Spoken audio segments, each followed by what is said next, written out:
Hello everyone, here we've got ULEFONE Note 13P, and let me show you how to add photo to contact. So at first, open your phone dialer, pick the contact that you wish to add this profile picture to, and select Edit.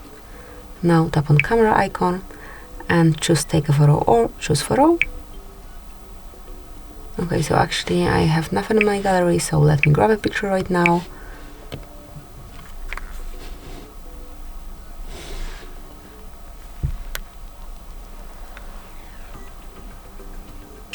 So for example this one, tap on confirmation mark then.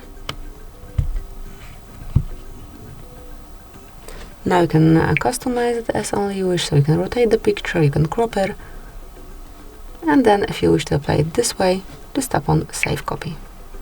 Then click on Save to apply the changes, and that's it. From now on, this brand new picture is assigned to this contact, and anytime that will be calling me, I will be able to see this profile picture at first. So that will be all, this is it. Thank you for watching.